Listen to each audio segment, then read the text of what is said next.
Hey, how's it going? I'm back today with another black metal album review, and today I'll be reviewing a release from a band that I'm not all too familiar with. So this might be a little rough around the edges, but we'll see how it goes. And the album I'm reviewing today is called Rigorism, and it's by a French black metal band called Merrimack. I don't know if I'm pronouncing that correctly, but that's my best guess.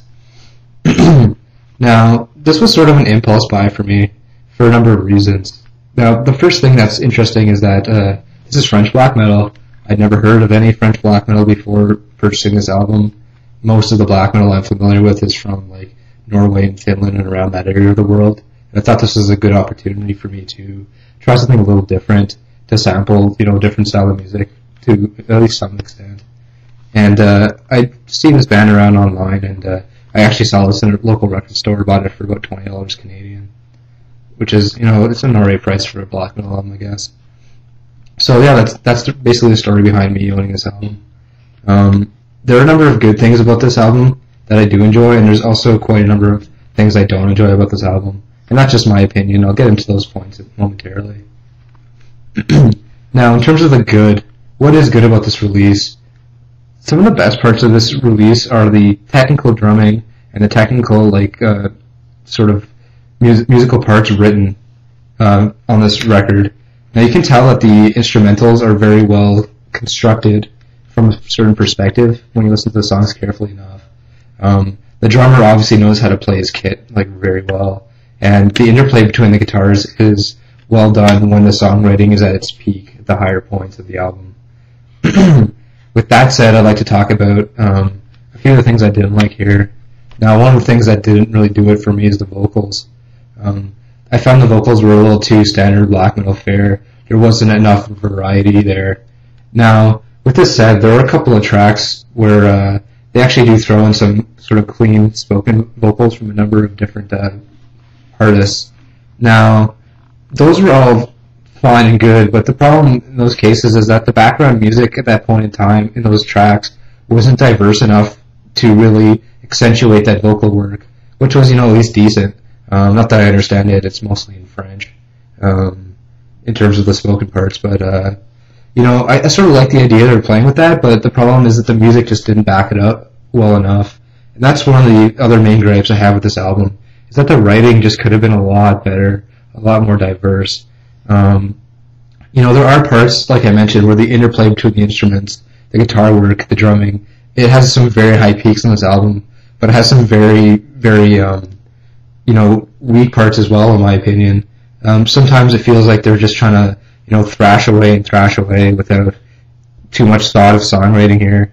And also, what you'll get is a lot of disharmonic parts of the album, which are like an interesting effect, but the problem is when you use them to the extent that they do on this release, it just feels like they're trying to put you in a very depressing state of mind on purpose.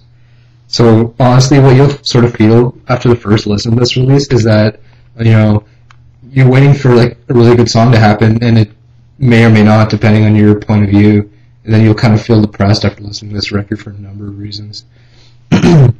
Now, with that said, this album is definitely different, and I'll give it that. It doesn't sound like other black metal or any metal of any kind I'm familiar with.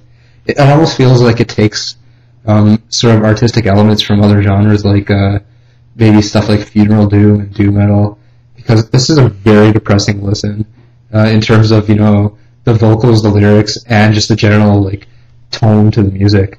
And that's something that never changes through the record.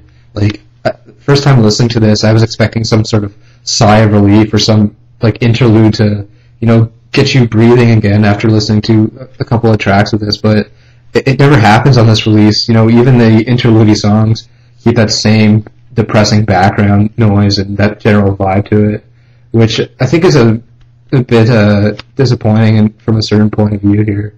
I mean, this band does one thing and it does it well, but is that something that I really want to listen to? And the answer in this particular case is no, not really. If I wanted to be depressed, I'd probably find another way to do it, not listening to this album. So, now, there are a couple of tracks I actually enjoyed on here. The main track I liked primarily was Cold Earth Morning, but the title track was alright as well. They're pretty well written and that sort of thing. and they have a little bit of a lighter tone to them than sort of the other tracks. But it's still like, you know, flicking on a flashlight in a dark basement. That's sort of what that sigh of relief feels like. It's not really a full sigh of relief or a full break from the tension in this album. So yeah, this is a band that definitely uses a lot of musical tension and emotional sort of baggage almost to get its point across. So I guess I could recommend this to you if your Prozac is working a little too well, or if you wanted to listen to something that's just kind of different. But to me, this wasn't different good. This was just different, like, I'm in a swamp and it's very sludgy in here, kind of different. Anyway, that's my opinion of this review. I'm trying not to be too opinionated about it. I mean, there were some cool musical parts to it and some good musical interplay, but overall, I can't say I would recommend this to really anybody unless you are desperate for something that's just, you know, a little bit unique, I guess. Thanks for watching this video. Goodbye.